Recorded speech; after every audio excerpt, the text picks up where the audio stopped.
Bonjour à tous! La dernière fois, nous avions commencé à rédiger les règles du jeu et nous nous sommes arrêtés juste avant la description des combats.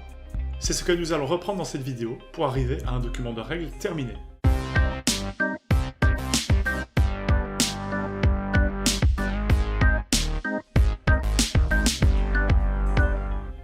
Je commence par décrire le déroulement d'un combat normal entre deux combattants.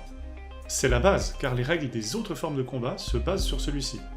Il faut préciser beaucoup de choses pour être sûr que les joueurs n'aient pas d'hésitation lors de leur première partie. Lorsqu'un combat a lieu, on joue des rounds jusqu'à ce que l'un des combattants y participant soit déclaré vainqueur. Un round de combat entre deux combattants se déroule ainsi. D'abord, on calcule la force de chaque combattant en prenant en compte ses points d'entraînement et ses blessures. Les joueurs peuvent utiliser des techniques dans la limite d'une par combattant et par round. On demande d'abord au premier joueur impliqué dans le combat s'il utilise une technique, et on demande ensuite à son adversaire.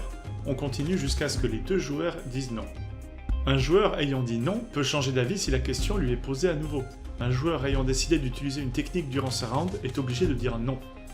Le premier joueur est celui dont le combattant a gagné le round précédent. Si c'est le premier round, c'est le joueur dont le combattant a la force la plus élevée. En cas d'égalité, c'est le premier joueur dans l'ordre des tours. Les joueurs jettent un dé à 10 faces et ajoutent le résultat de ce lancer à la force du combattant pour calculer le score de combat de leur combattant pour ce round. Le combattant avec le score le plus élevé est le gagnant du round, l'autre est le perdant. En cas d'égalité, le round s'arrête et on recommence un nouveau round immédiatement. Le perdant subit des blessures égales à la moitié de la différence de score entre lui et le gagnant, arrondi à l'inférieur. Si cela le tue, le combat est terminé et son adversaire a gagné. Le perdant fait un jet de dés pour déterminer s'il est en état de continuer le combat. On appelle ça le jet de KO. Il jette un dé à 10 faces et compare le résultat à sa force. S'il a obtenu inférieur ou égal à sa force, il peut continuer le combat. S'il a obtenu supérieur, il a perdu le combat. S'il a réussi le jet de KO, le perdant peut tout de même choisir d'abandonner le combat. Si le perdant continue le combat, on recommence un nouveau round. Je présente ensuite le déroulement d'un Battle Royale, qui a ses règles particulières. En gros, il fonctionne comme un combat normal, mais on attribue à chaque combattant un adversaire en fonction des résultats des jets de dés. C'est une fois les adversaires désignés qu'on les fait s'affronter. Une fois les gagnants déterminés et les blessures distribuées, les perdants font tous un jet de KO pour voir s'ils sont exclus. S'il reste plus d'un combattant, on recommence un round. Après ça viennent les entraînements, qui ont un impact important sur les combats. Un jet d'entraînement est très simple. Le joueur jette un dé à 10 faces, s'il obtient un résultat plus haut que la force de son combattant, celle-ci augmente de 1. Le 0 est un joker et compte comme un jet réussi quelle que soit la force. Comme ça, même les combattants de force 9 ou plus peuvent encore devenir plus forts. Attention, les blessures ne réduisent pas la valeur de force pour l'entraînement.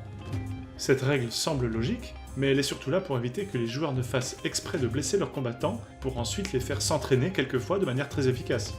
Il faut aussi ajouter les règles des blessures, qui semblent évidentes avec ce qu'on a déjà dit, mais vous savez qu'il faut tout dire. La force d'un combattant diminue avec les blessures qu'il subit, et si cela le ramène à 0, il meurt et est défaussé. Enfin, j'allais presque oublier de décrire le déroulement d'un tournoi afin qu'il soit clair pour chacun comment ils sont organisés dans ce jeu.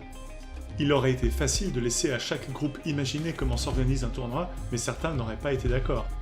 Par exemple, si un tournoi regroupe 6 participants, doit-il ressembler à ça ou à ça?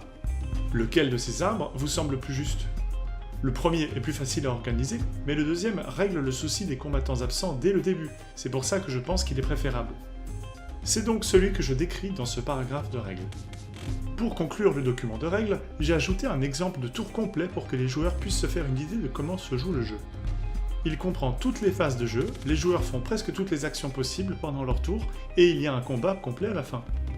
J'ai déjà reçu des commentaires au sujet de la présentation du document des règles, notamment sur la mise en page. Je vais donc modifier le tout d'ici à la fin, mais je considère cette version comme étant déjà assez claire pour servir au test. Je rappelle qu'à ce stade, aucune partie n'a encore été jouée, et pour une bonne raison, l'échantillon de cartes n'est même pas encore établi. Or, c'est ce que nous allons faire dans la prochaine vidéo. Je vous retrouve donc la prochaine fois pour créer toutes les cartes de combattants. À bientôt!